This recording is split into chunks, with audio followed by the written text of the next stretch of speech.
Hello and welcome to my channel, Heartfelt Crochets by Darlene.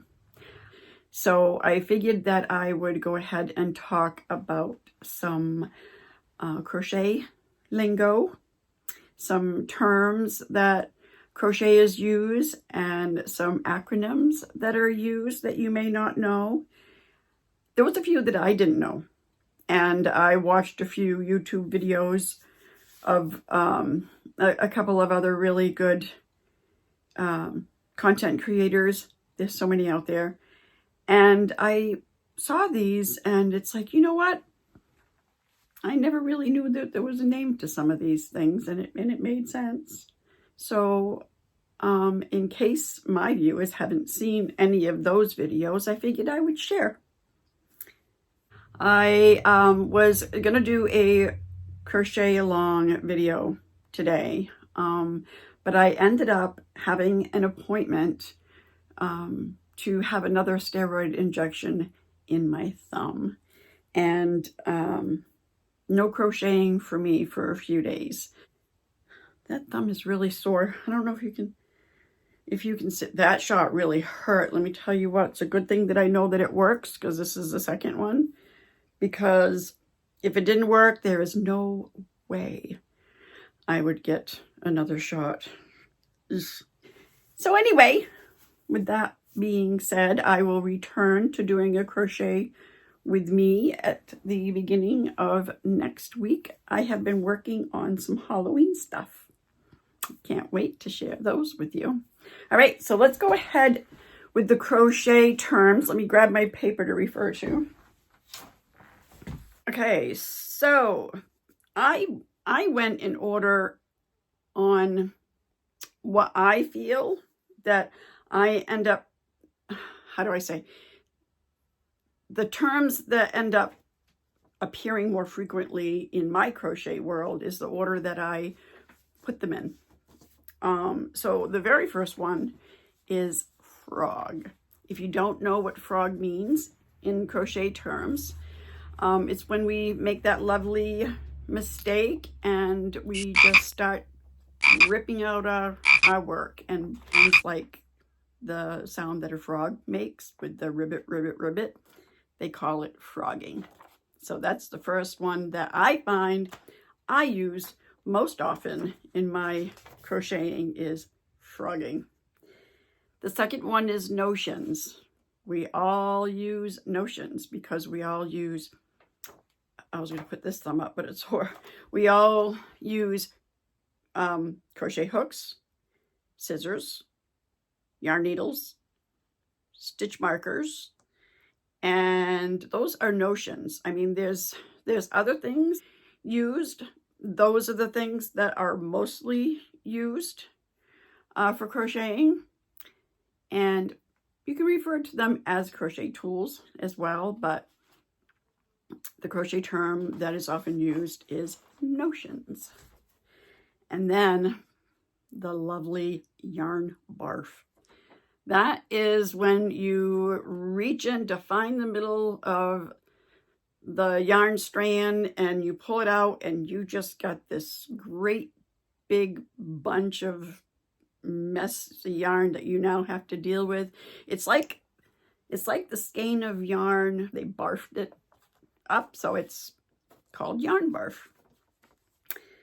Okay, and then the other one, I've done this before, and I'm sure that you have. If you haven't yet, if you're a brand new beginner and you haven't quite pushed yourself to do this yet, trust me, you will.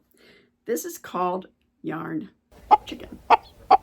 This is when you have a project that you have working on this certain color yarn, and you are on the last skein of yarn for that color, and you're almost done your project. You're on that last couple of rows and you don't have much yarn left, and you say, yeah, I can do it.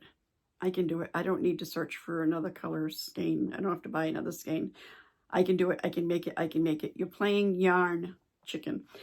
If you don't end up having enough, that last row or the last few stitches, if you're that close,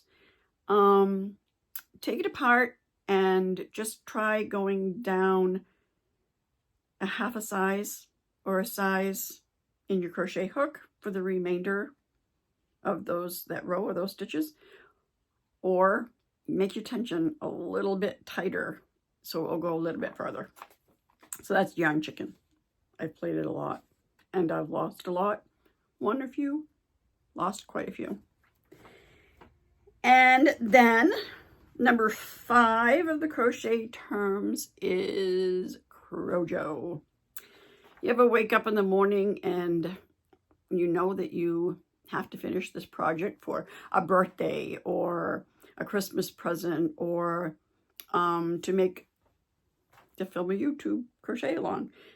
And you have to finish it, but you just don't have the Crojo to do it. It's like mojo, motivation, Crojo, the motivation to crochet.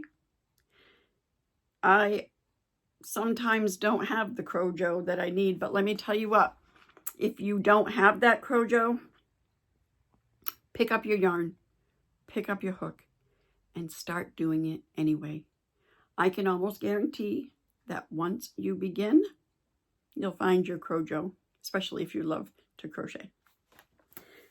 Now we are getting into acronyms. I chose 4 of the acronyms because I find, again, that this is what I end up using in my crochet world. There are many more out there. Some of them I think they're kind of silly, but they're out there. I didn't include those. I only included the ones that I think that are really popular and that I used often. And the first acronym is CAL, C-A-L. And that stands for crochet along. Okay. I have CAL videos. They're crochet alongs. So if I tell my husband, I'm going to go film a CAL, he knows what I'm talking about. The second one is WIP, W-I-P.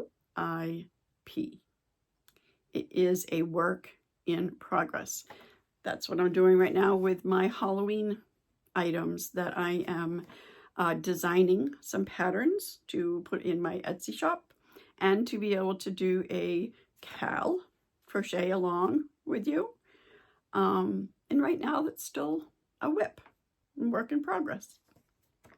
The next one is, you could also say that this goes with my Halloween projects as well. This is a UFO or a UFP. And what that stands for is unfinished object or unfinished project. So what I'm working on is a UFO or a UFP. And then the last acronym that I find is what these Halloween projects will be when I have completed them. And that is an FO or an FP, finished object, finished project. So those are the 4 acronyms that I use often when I speak with my husband. He sometimes looks at me like I have 2 heads, but he's getting to know what they mean now.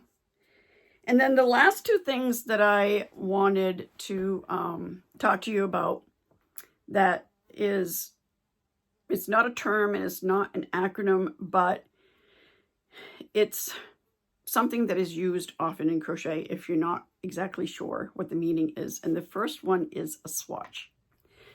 Now, if you've watched some of my tutorials on how to crochet for beginners, I show you a little sample that I've already crocheted to show you what it looks like, and that's called a swatch.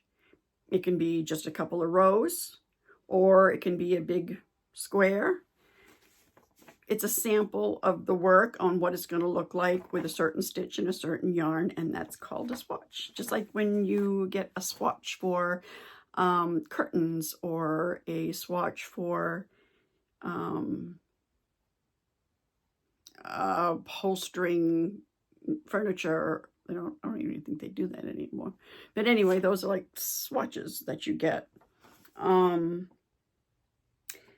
then last but not least, right in along with that swatch is the gauge.